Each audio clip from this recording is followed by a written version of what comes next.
independently as possible, or being part of a community or a system greater than ourselves, is a valuable goal that each one of us wants to achieve. But it's even more valuable to someone who lives every single day with a disability. So there's the Section 811 program that benefits the disabled community by giving them money every single month, and also by subsidizing rental housing so that they can be able to obtain housing. So the federal government is trying to help this community, but sometimes their efforts aren't always sufficient. And so while people often think disabled housing is a common, easily accessible benefit, it's actually not very accessible for these people because they aren't always obtaining the qualifications, and the accommodations aren't always made to benefit this community properly. And so the ART campaign is a campaign that every single day they're trying to fight for the social and public issues of this community. They're trying to take care of this community and really back them by exposing these truths to the public, and also showing that, hey, we need to be taking care of everybody, not just the majority of people, but also the minorities of people. And so today I'm going to explain why there's a huge housing crisis for this community through housing discrimination, non-affordability, non-accessibility, but also let you guys know what's really important for this community to be able to get housing and get it appropriately. So first we're going to talk about housing discrimination. So the HUD's Fair Housing Enforcement Office, majority of their complaints actually comes from the disabled community. They're often calling up them and saying, hey, listen, I can't even get to my house because there's not a ramp for me. I can't even get through my door frame because it's not wide enough. Or they're saying, I can't even get to my kitchen counter because it's just way too tall.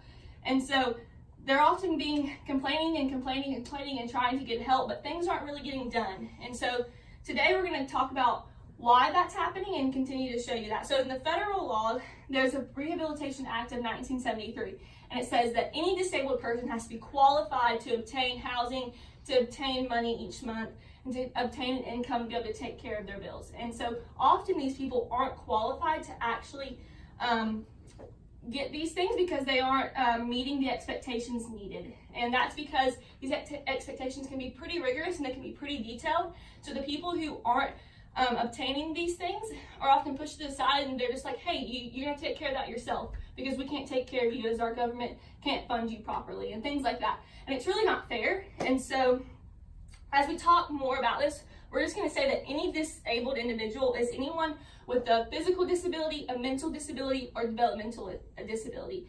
Often housing goes to people who have physical disabilities, but we're not going to exclude people who have mental or developmental because they also need help, they also need housing, and they also need money to take care of that.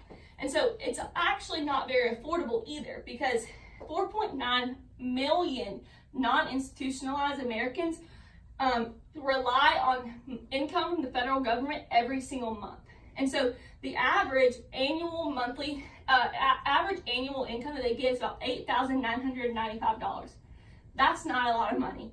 And so every single month they have a payments to make. They have their car payments to make. They have their food. They have their groceries. They have their apartment, right? And so on average, a single bedroom apartment is $780. So 100% of their income monthly is going straight to housing.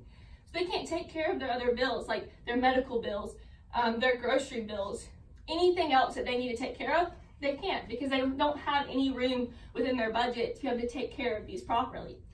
And also, accommodations aren't being made. And so the accessibility really isn't happening. So if a wheelchair accessibility is really important.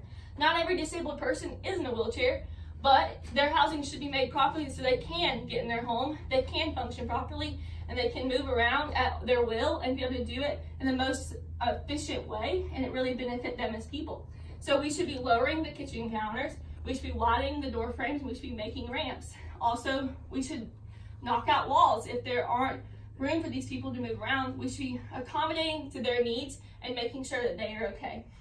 And so also, I'm just gonna let you guys know why it's really important that they have these accommodations. And so every single one of us wants to be independent, right? We have been taught that since we were young, to get to the point where we can take care of ourselves, we can take care of our own needs, and we're not relying on someone else to do that for us.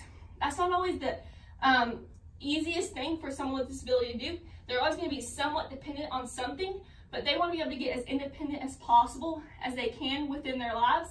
And if that means that they can live on their own, they should be able to attain that and to do that and to enjoy that. So that is why it's really important, because for their own independent goals and for our goals as a community of rising up together and allowing every single citizen of this nation to be able to feel important and to be able to grow in their own goals, and for us to be helping them do that. Also, diversity. So housing should be just as diverse as anything else. It doesn't exclude housing, it should include housing. So we want to make sure this is diverse, that not just the majority of people are being taken care of, but the minorities are being taken care of, and that we are including all.